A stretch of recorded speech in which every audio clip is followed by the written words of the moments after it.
प्रथम पूज्य गणेश जी और कुमार कार्तिकेय जी को अनेकों धन्यवाद। यदि वो इस स्थिति को नहीं संभालते तो मेरे पास कोई कार्य ही नहीं रहता।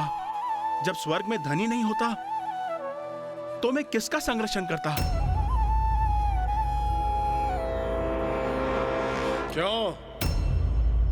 क्या कहा था तुमने कि हम सब देवताओं को यमलोक भेजोगे और हम सभी तुम्हारे आदेश पर वहां आत्माओं की गिनती करेंगे। अब देखो, स्वर्ग तो तुम्हारे हाथ से गया ही, लेकिन अब पाताल लोक भी तुम्हारा नहीं रहा।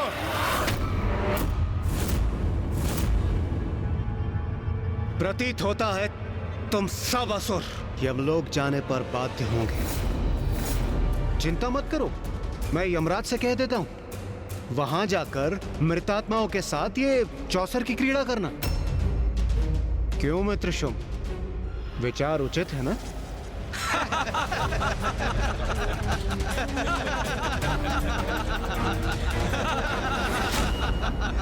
नहीं देवराजेंद्र, हम इन असुरों के समान नहीं हैं। हम कपट क्रीड़ा से इनका पाताल नहीं छीनेंगे इनसे। जो असुरों का था वो इन्हीं के पास रहेगा, क्योंकि अन्य किसी की संपत्ति पर लालच की दृष्टि रखना सर्वथा अनुचित है। और असुर महानायक शुंभ, आप सभी को यहाँ से कहीं और जाने की कोई आवश्यकता नहीं है।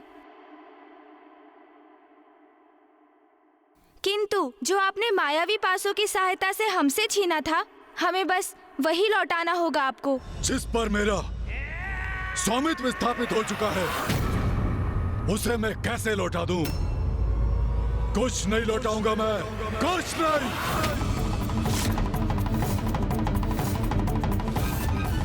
उचित है असुर महानायक शुंभ का निर्णय।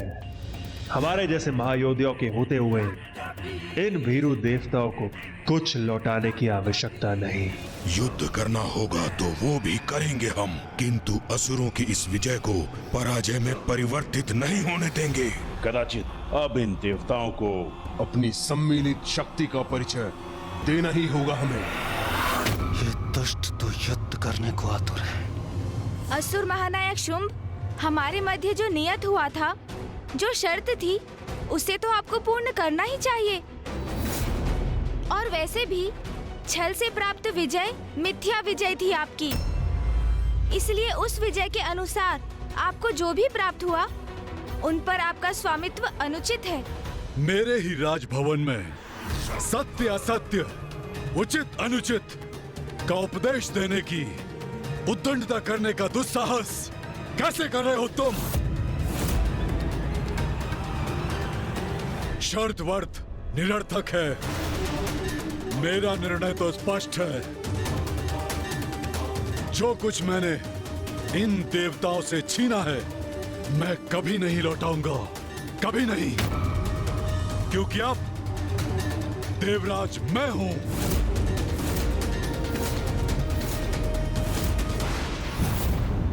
ये शुंभ क्या कर रहा है? सर्वथा अनुचित है इसका क्रोध के आवेश में बहना।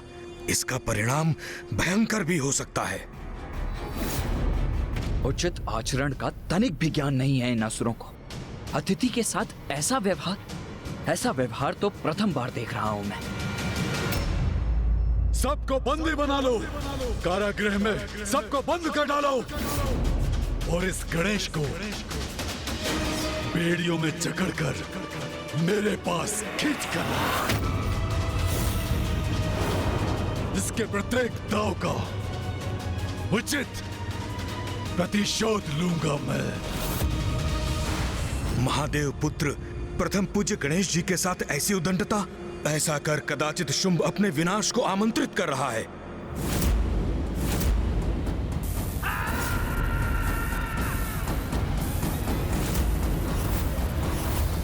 अब हमारी विद्युत शक्ति के बंदी बनोगे तुम।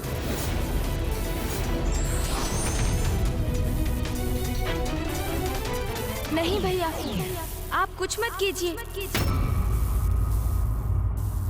क्यों रोक दिया गणेश ने मुझे?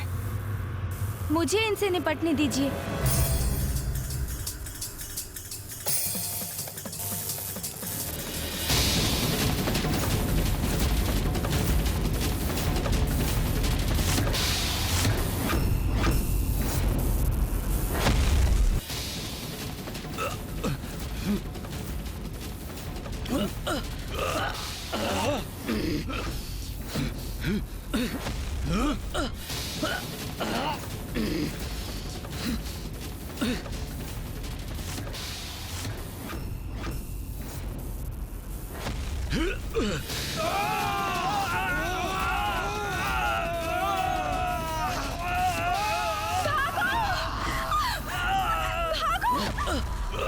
मेरे ही राजभवन में मुझ पर और मेरे सेनापतियों पर ही अपनी शक्ति का प्रयोग किया इसने। मेरे सेनापतियों को कष्ट पहुंचाया तुमने, तुम्हें इसका दंड अवश्य दूंगा।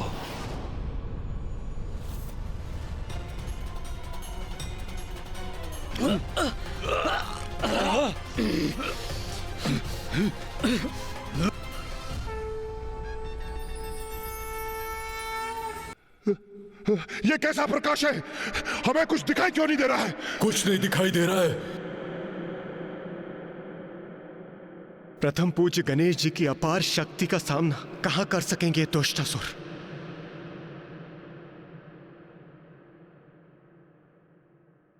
ये कैसा दिव्य प्रकाश है जिससे मेरे नेत्र चौंधिया रहे हैं?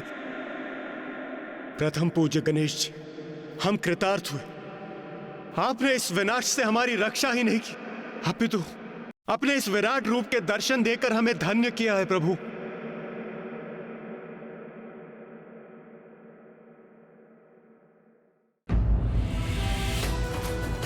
ये क्या महादेव पुत्र प्रथम पूज्य गणेश विराट रूप में दर्शन दे रहे हैं, किंतु मैं उन्हें क्यों नहीं देख पा रहा हूं?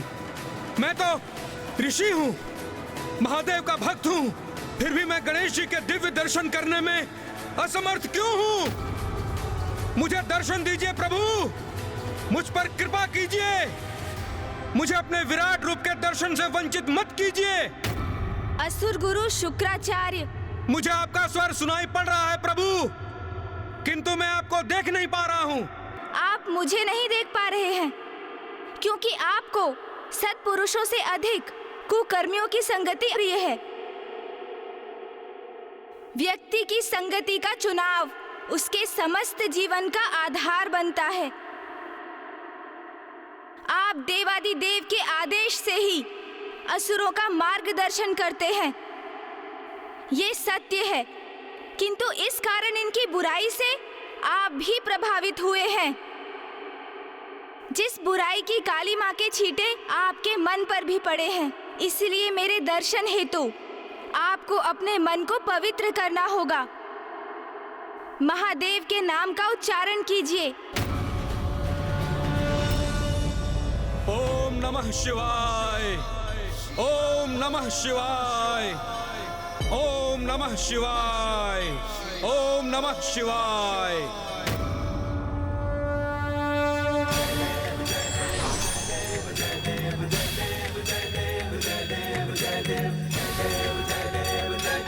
प्रभु,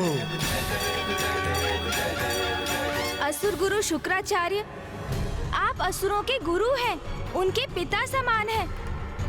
उनका मार्गदर्शन कर उनको विजयी बनाने का यथासंभव प्रयास करना आपका कर्तव्य है, किंतु ये तो अब आपको भी समझ जाना चाहिए कि छल का मार्ग अपनाकर आप अपने उद्देश्य में सफल नहीं हो सकते।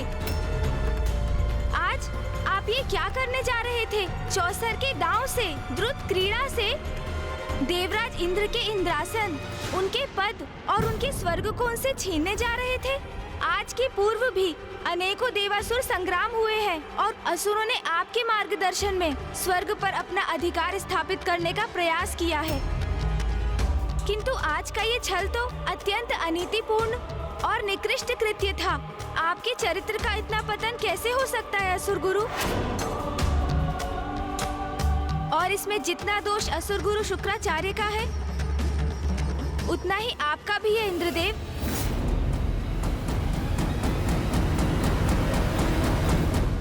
हाँ इंद्रदेव, और यहाँ ये भी कहना आवश्यक है कि इस द्रुत क्रीड़ा के संचालक असुर गुरु शुक्राचार्य जितने दोषी हैं, उतने दोषी आप भी हो गए हैं इसमें सम्मिलित होकर। जैसे ही चौसर की क्रीड़ा द्रुत क्रीड़ा अर्थात जुए में परिवर्तित हुई, आपको उसे उसी समय रोक देना चाहिए था इंद्रदेव। कोई बालक नहीं, देवराज है आप अपना विवेक कैसे खो बैठे? देवराज होकर जुए में कैसे फंस सकते हैं आप? आपको तनिक भी ज्ञात नहीं कि द्रुत क्रीड़ा का, जुए का तो एक ही संभव परिणाम है, व्यक्ति का पतन, जो आज आपके साथ भी हुआ। यहाँ देवराज बनकर आए थे आप, किंतु देखते ही देखते अपना सर्वस्व दांव पर लगा दिया आपने। मान, मर्यादा, पद, संपत्ति, अपना सब कुछ खो बैठे आप। और उससे भी अधिक दुख की बात तो ये है इंद्रदेव, उनको भी दांव पर लगा दिया जिन पर एकमात्र आपका अधिकार नहीं, सभी देवी देवताओं का भी सम्मिलित अधिकार है। और इतना ही नहीं, आपने तो अपनी माता, हम सबकी माता, माँ कामधेनु को भी दांव पर लगाने में संकोच नहीं किया। आपको तो स्वयं पर लज्जा आनी चाहिए इंद्रदेव। स्मरण रहे, द्रुत क्रीड़ा अर्थात जुए की क्रीड़ा में जो भी सम्मिलित हुआ है, उसने सदा अपने पतन का मार्ग निर्धारित किया।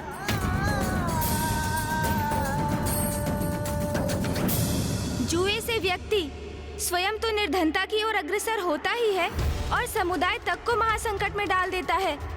उसी प्रकार जिस प्रकार इंद्रदेव ने स्वर्ग और सभी देवी देवताओं को विपत्ति के मुख में धकेल दिया।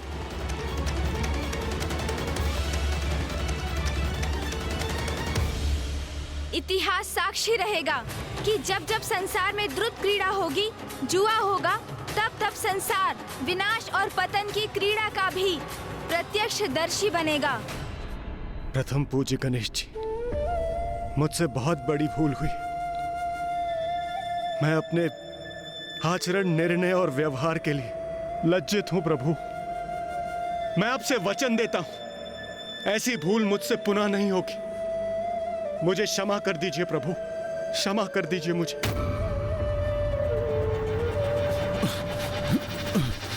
ये क्या हो रहा है? असहनीय पीड़ा हो रही है मुझे। प्रतीत होता है दृष्टिहीन हो जाऊंगा मैं।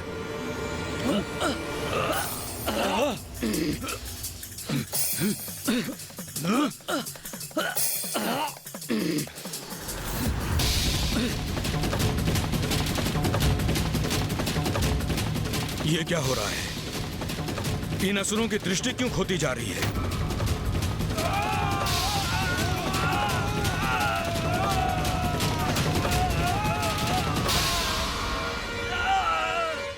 मेरे इस विराट रूप में मेरे दर्शन सभी के लिए संभव नहीं है असुर गुरु शुक्राचार्य।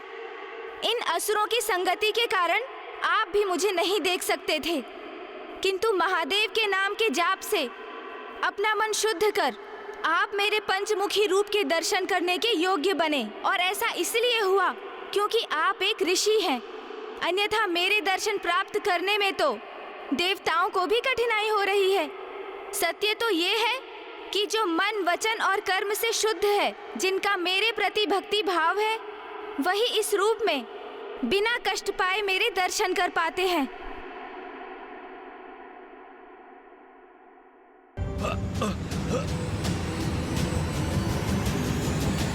शुंभ निशुंभ, चंड मुंड, रक्त बीज और धूम्रलोचन, इन चारों के विचारों और कर्मों दोनों में ही अशुद्धियां हैं। इसलिए उनके नेत्र मेरा तेज नहीं सहन कर पा रहे हैं, और यदि वो मुझे देखने का प्रयास करेंगे तो कुछ समय के लिए वो दृष्टि विहीन हो जाएंगे।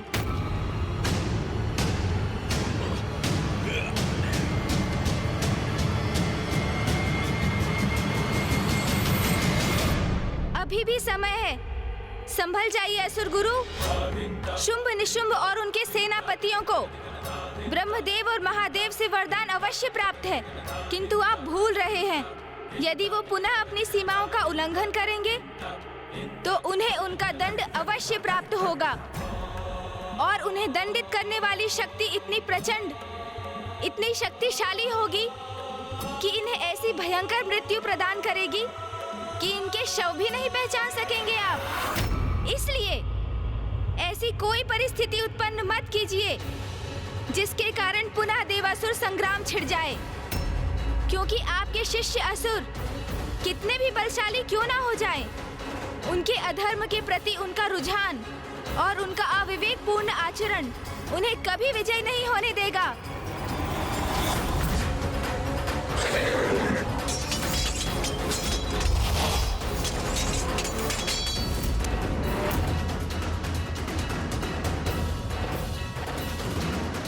दया कीजिए, हमारी रक्षा कीजिए।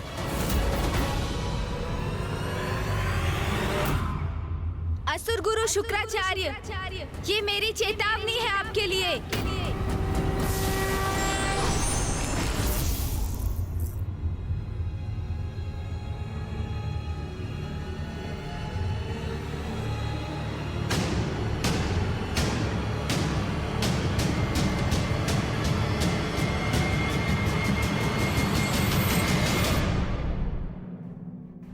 भैया, अब हमें लौटना चाहिए।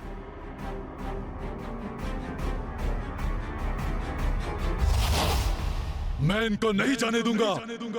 मैं इनका वध कर दूंगा।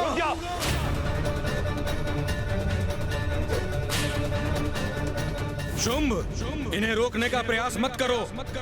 जाने दो इन्हें।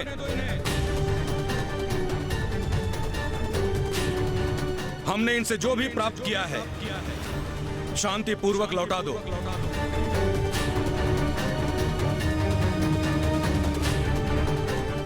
गणेश की चेतावनी से असुर गुरु अभी तो प्रभावित प्रतीत हो रहे हैं, किंतु ऐसा कब तक रहेगा? तुम्हारे और इंद्रदेव के बीच यही नियत हुआ था। उस शर्त की मर्यादा का पालन करो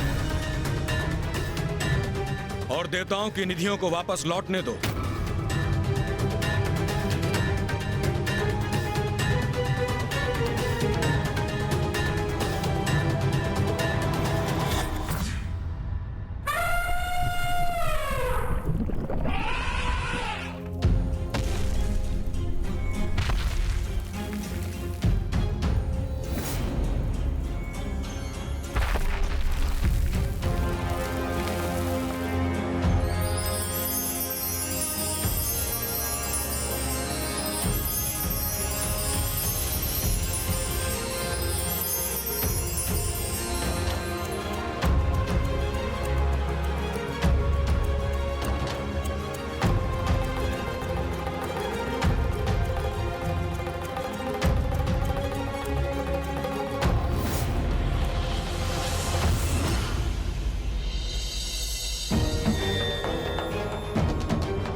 जो कुछ प्राप्त किया था हमने, सब छिन गया हमसे।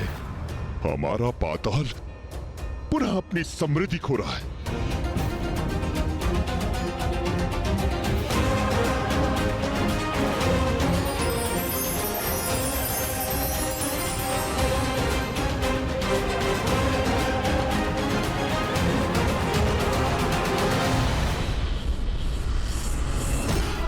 हमारे भंडार अन्न से रिक्त हो रहे हैं। पाताल के वृक्ष आदि भी प्रभावित हो रहे हैं। यहाँ की प्रकृति हमसे रुष्ट हो रही है। कल्प वृक्ष के स्वर्ग लौटने से पुनः वंचित हो गए हैं हम।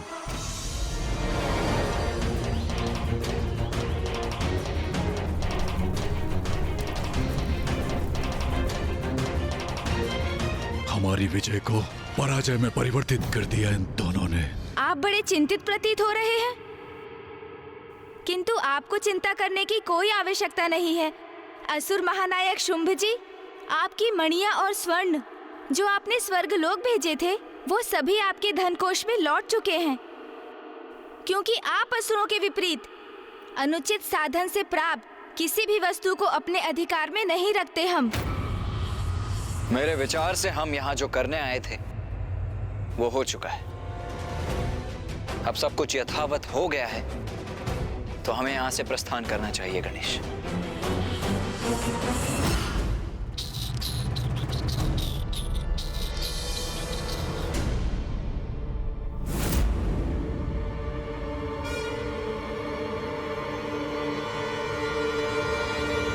अरे ये क्या? गणेश जी और कुमार कार्तिकेय जी ने तो भोजन तक स्वीकार नहीं किया। छल मैंने नहीं, आपने किया है असुर महानायक। मायावी पासों से क्रीड़ा कर अन्याय तो आप कर रहे थे। कदाचित उन्हें आरंभ से ही ज्ञात था कि यहाँ देवताओं के साथ छल हो रहा है और ऐसे स्थान पर आतिथ्य स्वीकार कर भोजन ग्रहण करना उन्हें कदापि स्वीकार नहीं होगा।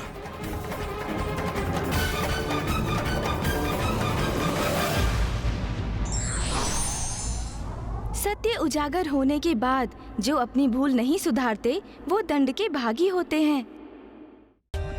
For more updates, subscribe to our channel, click the show links and enjoy watching the videos.